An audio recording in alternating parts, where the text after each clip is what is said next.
Hey man, how have you been? I've been pretty good playing the game for a while. Actually, I had some kind of okay summer. It was a little bit busy because of the little guy. We went to the seaside and yeah, basically that's it. It's a strange, really strange summer. You go somewhere and then suddenly you have to leave because it's getting too crowded and yeah, it's a little bit crazy. And the game is really crazy nowadays with all this lack of new content for like free-to-play players and all this repetitive stuff. But in general, when it comes to the MK Mobile, I'm at least really grateful that they gave us unexpectedly good compensation after the fiasco with the update. So it was kind of okay. Yeah. What about you, by the way? Tell us something new about you. Oh, something new. Well, I've been busy as well. You know, the wedding and stuff takes a lot of time to prepare. Yeah, a lot of people were surprised. Nobody saw it coming, which was pretty fun. I never talk much about my personal life in my videos, so it was a shock for a lot of people. Maybe I should start doing more vlogs and stuff like that soon. Was it in New York or somewhere else? Yeah, in New York. New York. Nice. By the way, when I was doing, I lived in the US for like 8 months back in the days, and I was doing weddings. It was pretty crazy. Like photography? It was. No, I mean, I was the guy who was just the door guy. It's like something like this. Because I was a student back then, so I was part of the wedding crew, let's call it this way. And I was doing it in Rhode Island. There was a city called Newport. If you can pay to visit, it's really good. There are a lot of mansions there, old mansions, really beautiful. Newport. I believe it's like 8 hours from New York drive, something like this. Nice. Anyways, let's get back to MK Mobile. Yes, nobody wants to hear this boring stuff. Everybody wants to hear MK Mobile. So the compensation was great. It was even greater than I expected. Like the free diamond card, but the most importantly is the tower gear. I feel like it's the hardest thing to get, and they just gave us like 5 pieces. Unfortunately, some people got like 2 epic pieces. I think it was like one of their packs that they sell in the store. They just gave it for free, so you had a chance to get an epic card. I got no epic cards in my beginner account, but I got 2 rares, and it was actually very helpful. And also, I feel like drop rates are increased in the Fatal Tower at least. Like I'm getting decent amount of. I didn't get any epic drops. I got 1 epic drop, but yeah. But I feel like it's increased for blues and greens. I get more blues for sure than the last tower, so that's pretty good. And you could now actually max out a blue piece, even if you're completely free to play, if you are grinding like crazy. I hope so. Doing it, and it's perfectly possible. So that's kind of cool, really cool, because blue pieces can be really helpful. Especially there's a piece that gives a chance to regenerate on special too. Oh, that was amazing. That's really good, and not only in the tower, it's amazing in survival mode everywhere. So really useful stuff. So unlike the Viper Hood, which is good at Fusion 10, this one is good at Fusion 0. Yeah. It's not that good, but it's still very helpful. Yep. So there's one piece in particular I want to talk about, the Argus Cloak. That piece is probably the most annoying piece of gear on a boss in any tower of any time in Mortal Kombat Mobile. What do you think? Actually, it is if you don't have 2 characters. Actually, it doesn't matter if you don't have one particular character. If you have Classic Smoke, it is like a walk in the park. I don't care, just put Classic Liu Kang or Classic Raiden. I would definitely put Classic Liu Kang because Classic Raiden isn't that great against bosses, but if you successfully manage to, I don't know, to reflect, let's say, a snare or stuff, then even Classic Raiden will do it, not a problem. Classic Jax will do. Every single classic character, just give him Classic Smoke in the background, he's just chilling, doing nothing, and you give him the equipment that reflects, that gives you resistance to the buffs, the correct talents, and then you just forget about this piece. Actually, and then you love this piece, because it keeps the boss like, actually he cannot be on fire, but it's like power drained, frostbitten, snared, shield break, anything. It's so good, really. Feels great. Yeah, actually I didn't think about it. Like that's a great idea to try it. I wish I had more high fusion classic characters. I only have Liu Kang and a decent fusion. That would do. When Classic Smoke, Fusion 0, it doesn't matter. You just don't use him. He's just in the team. That's it. Yeah. So, but the thing is that I was thinking about when I made a video of some boss battles. I don't remember. Like, people always tell me in the comments, All you need to do to like prevent getting all those debuffs is just not use a block breaker. And I'm thinking, is it really worth it? Like, what do you think?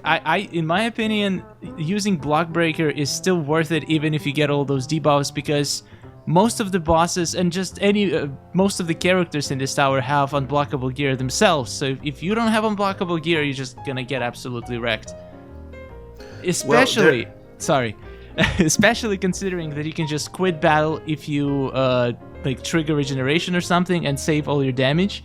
It just makes sense to try to do as much damage as possible and then just quit if something goes wrong.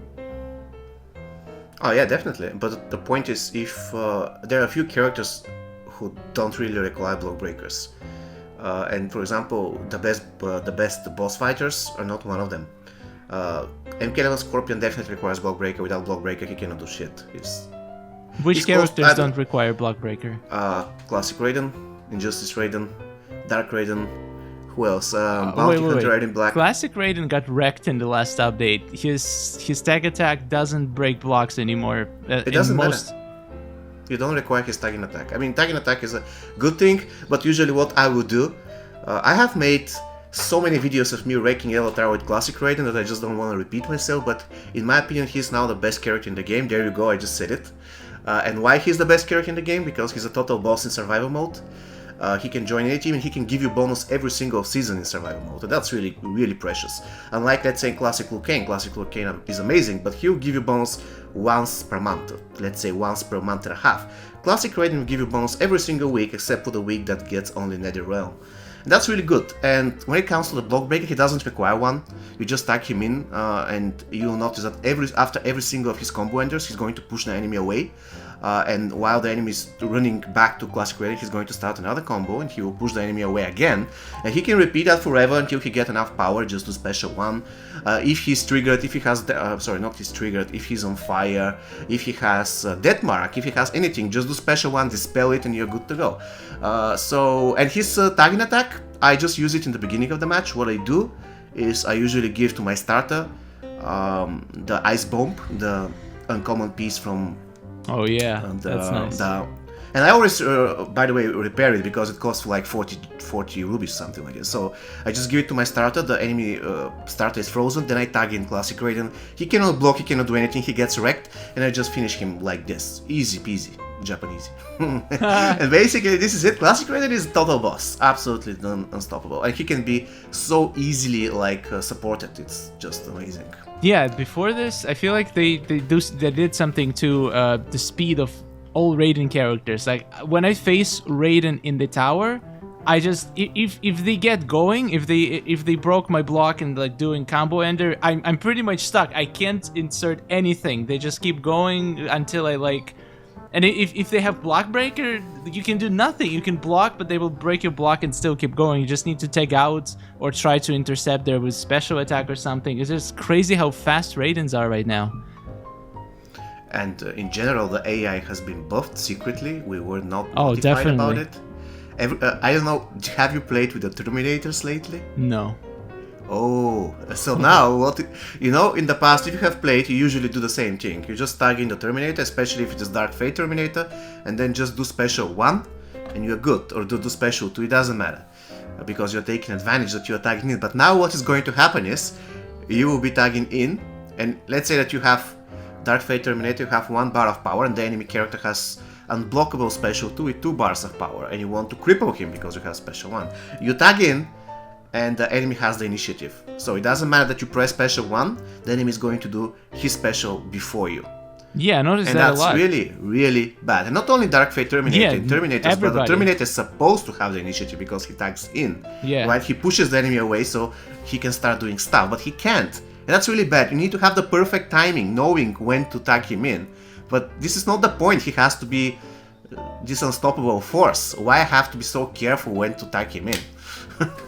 I don't think that's a nerf, by the way. I think that's a bug and something that is going to be fixed. Probably, hopefully. Yeah, it happens to me with every character. Like Classic Liu Kang, I don't know if it's a bug, but he feels so much slower. Like I can't chain his combos anymore.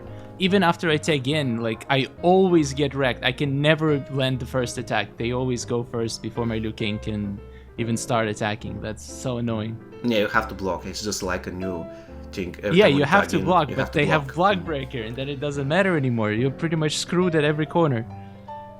Or you can try to do special attack immediately after you tag in. Immediately. And then it gets blocked and you just waste a lot of damage. But at least you will start the initiative. Because... Yeah, but that doesn't feel right though. They need to fix this. True. This reminds me of just, I probably don't remember it, update 2.2. There was a very small period of time, really small, like 3 or 4 days, when Faction Wars was so difficult that you could get like in Grandmaster with 100,000 points. It was crazy difficult. And this was the case. You tag in and the enemy wrecks you. You cannot do anything. So it was crazy. I really enjoyed that, and I wish they kept it in a, let's say, different. Let's say now we have survival mode, and we need to have to kind of check up the difficulty. And if you select Nightmare, then you get this crazy AI. I am really about this. I really love this. I love the challenge. But they like boosting the AI instead of, in the background without telling us. Not really cool, no. Did it happen just in Towers or Faction Wars 2? I feel like Faction Wars was still pretty everywhere. Easy. Really? Yeah. I mean, at least try this with the Terminator. At least quick battles like still feel pretty easy. But I mean, I guess quick battles are always easy. Quick battles? Yeah. I don't. When I review teams. Yeah, I know. I love the new features. So when I want to play like some of my weaker characters, like I do these weekly team reviews. I haven't done it in a while. I need to catch up on all those teams. So I basically now can play more teams because I can play Fusion Zero characters with maxed characters. And they're all gonna be maxed. Also, I feel like... did you try this new feature?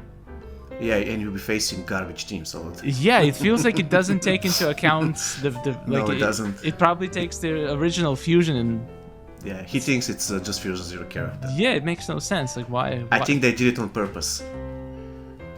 Because so somebody will play Faction Wars? The quick battles? But at one point you have a maxed out character and you like it, and some people will be satisfied with it. And but at the other hand, that is such a genius idea. You basically give people a taste of having a maxed character, and then they want to use him everywhere, so they spend money to max him out for real. And you cannot use it to the max extent because you're facing garbage teams. Yeah, and you feel like he is strong and he is amazing, so you need to max him out. Oh my god. Like, you can look at it like it's such an amazing feature, but then if you think why they did it, that's probably why. Exactly. Damn. Actually, it is a kind of a win-win situation. Even if we tell this to players, they did it because they want to earn more money, they'll be like, whatever, it is at least something. So they'll be kind of satisfied. True. So it's a win-win situation. But yep, I think this is the reason why they did it. That's in order smart. to get just a small taste, and then you say, oh, screw it, I'm going to just buy the character, he's so good. Yeah. Did you try the Fire God Liu Kang? I did. I even did a huge review on him, and I would say that he's cool. Not better than classic Liu Kang. I agree. I made also a couple of videos. It's just like if they did it so he can heal even after he gets 7 Dragon Fire from every fire, then he would be much more OP. But that cap. So you mean that the end game should be extended, like every time after he gets the healing, right? Yeah, because I feel like the point of this guy is to get to 7 Dragon Fire as fast as possible. But once you do, you have insane damage, but you have no healing left. So it's kind of like I almost feel like I want to gain those Dragon Fires as slow as possible, so I can have constant healing throughout the battles. Well, if you get them in the, there's a way so you can get 5 stacks immediately on the go. But there is another thing that I hate. Not I hate, but I think it's really bad and stupid. It's like he's a fire god and he gets destroyed by fire, and he gets power drained by fire. This shouldn't be the case. He should be unlike classic Liu Kang, he should be gaining power if he's on fire. You can take the healing away, but he shouldn't take damage from fire. He should be gaining power if he's on fire. Yeah, that's true. And again, you see, classic Liu Kang was released how many years ago? 4 years? No, 3 years ago, probably 3 years ago. And yet, classic Liu Kang has this feature in his special too, while Fire God Liu Kang doesn't have anything. And this is really a little bit sad because I don't remember when was the last character we got who had something special about him. I mean, not when I say something special, I mean something hidden like Unstoppable Jason special too, or Relentless Jason, sorry, like classic Liu Kang. And I believe the last one was MK11 Scorpion because he has this tagging attack if he's low on health and you can utilize it. But after him, if we count the crushing blows, crushing but blows, let's don't count the crushing blows because I mean he's not even an MK11 character. He doesn't even have crushing blow. And the special one thing that you get, they just extend the animation. There is absolutely nothing incredible about it. And I expected them to add something really spicy about him in the sense that he does something special if you do this and if you do that. Sadly, he doesn't. But that's just me. Yeah, that's true. But I like the mechanics of like building up certain I like if they do more characters like this that you like for applying debuffs, like the counter grows throughout the battle, so your characters becomes more powerful, and like it actually matters which gear you use on the character to maximize that gain. Because in most characters, I always use basically the same set of gear. There's not like a piece that is like super great just on one character. I mean, there is some exceptions, but like I feel like for Fire God Liu Kang, there is like very specific gear that makes him very overpowered, which is cool. Oh yeah, his nunchaku is pretty good. But even if you don't have nunchaku, all you need is a Hellfire Blade. If Fusion Zero is going to be even better because it will set you on fire just enough, like 1 second, not going to do anything. And if you team him up with Inferno Scorpion, Hellspawn Scorpion, and if you have something that gives you 1.5 bars of starting power, such as the Scepter, Kuai Scepter, or just the Raiden Epic, or it is the new thing, King Jade Gerald, whatever, that snares on special attack, then basically you attack him in, you set the enemy on fire, you set yourself on fire, that's 2 stacks, then you do a Fatal Blow, that's 3 stacks, and you open the game with the opener of the enemy dead, and you have 5 stacks already. That's pretty cool. Yeah, even I try just with his nunchucks, Blaze's Life Force, and Scorpion's Brutality armor, and it basically takes like maybe 15 seconds to get to 7 fire, so it's super quick. Exactly. And by the way, his heads down, his Fatal Blow is beautiful. I love it. Oh yeah. I mean, I knew it from the game, but it's really, from the MK like console, but in the game it's probably the best one. It's really, really beautiful. So I guess it means we're not gonna see MK11 Liu Kang.